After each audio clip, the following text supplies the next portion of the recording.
भगवान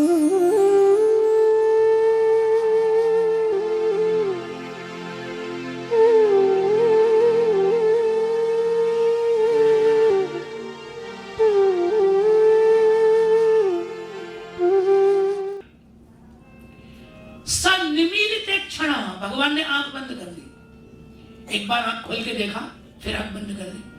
भागवत के टीकाकारों ने इसके अनेक अर्थ किए हैं। भगवान की आंख खोलने के, आंख बंद करने के कई अर्थ किए। दो चार सुनो, आपको सुनाता हूं। पहली बात तो भगवान 6 दिन के हैं, आज छठी है। 6 दिन का बालक स्पर्श से पहचानता है माता को, पिता को, परिवार के लोगों को। रूप से नहीं पहचानता, स्पर्श से पहचानता है। सबसे अधिक माता का स्पर्श पहचानता है, क्योंकि प्रथम स्पर्श मां का होता है, तो मां के स्पर्श को जल्दी पहचानता है।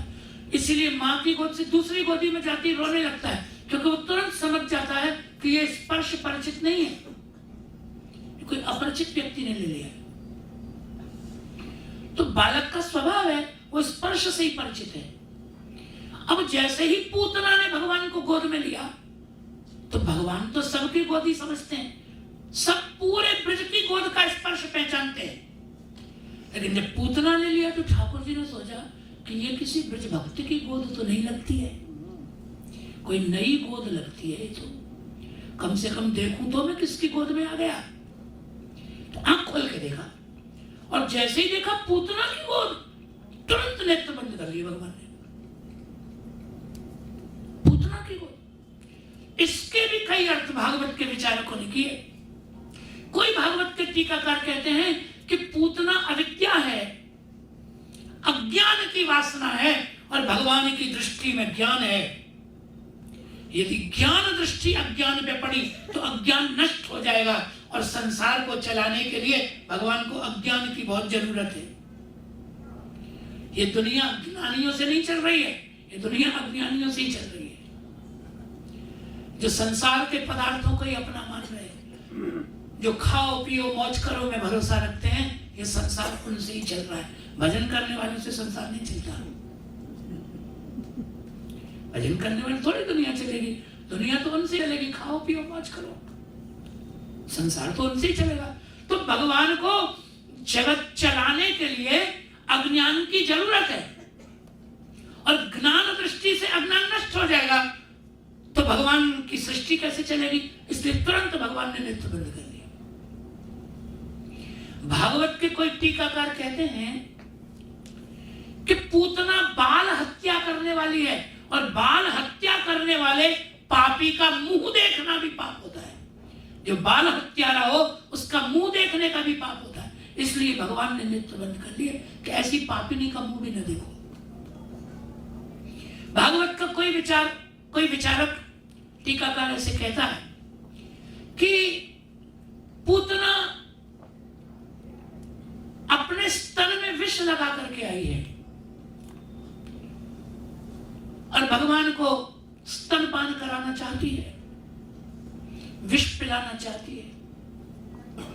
और भगवान कहते हैं कि भाई मैं छोटा बालक हूं, दूध पीना, स्तनपान करना ये तो बालक के लिए ठीक है, लेकिन जहर, हम तो दूध पीने माखन मिश्री खाने आए, ये तो जहर लेके आ गई। तो जहर मेरी खुराक तो नहीं है, जहर बालक की खुराक थोड़ी होता है। तो जहर किसकी खुराक है? बोले महादेव जी की खुराक है जहर। तो भगवान ने नेत्र बंद करके महादेव जी का ध्यान किया, बोले आप आ जाओ, आप आ जाओ, और जहर आप पी लेना, दूध में पी लूंगा, अपनी साथ में पार्टी हो जाएगी। दूसरे की खुराक नहीं खाते कृष्ण। कृष्ण के लिए जो कर रहे हो वो कृष्ण को स्वीकार है, दूसरे के लिए कर रहे हो वो स्वीकार नहीं। शांत चित्त से परम पूज्यपाद श्री रणछोड़ाचार्य प्रथमेश जी महाराज, आपने नाम सुना होगा, बड़े प्रतापी महापुरुष थे। मेरे बाल्यकाल में मेरे ऊपर उनकी बड़ी कृपा थी। तो एक दिन भंडार में गए, ठाकुर जी के रसोई भंडार में, तो भंडार में गए तो ठाकुर जी के भोग को भीतरिया लड्डू बांध रहा था। सामग्री में लड्डू बन रहे थे तो लड्डू बांध रहा था मथुराधीश जी के भोग को। लेकिन वो जो भीतरिया था थोड़ा भुलक्कड़ था, उसे भूलने की बीमारी थी। हमारे यहाँ संप्रदाय की परंपरा है, ठाकुर जी को भोग आने के बाद जब भोग उसार दिया जाता है, भोग सर जाते हैं, भोग सरने के बाद सेवकों का नेग होता है प्रसाद का। नेग के रूप में सेवकों को प्रसाद देते हैं। तो उस समय 4 लड्डू का नेग था एक सेवक का। तो वो जो भीतरिया लड्डू बांध रहा था, भुलक्कड़ आदमी, तो कहीं कम ज्यादा न हो जाए, इसलिए वो क्या करे, लड्डू बांधे और फिर मुंह से बोले, याद कर करके बोले, ये 4 लड्डू मुखिया जी के। फिर बांधे, ये 4 लड्डू मेरे, ये 4 लड्डू साहब गरिया जी के, ये 4 लड्डू समाधानी के। ऐसे बोल बोल करके लड्डू बांध के रखे। पूज्यपाद प्रथमेश जी महाराज पधारे, एक लात मारी, सारे लड्डू बाहर फेंक दिए।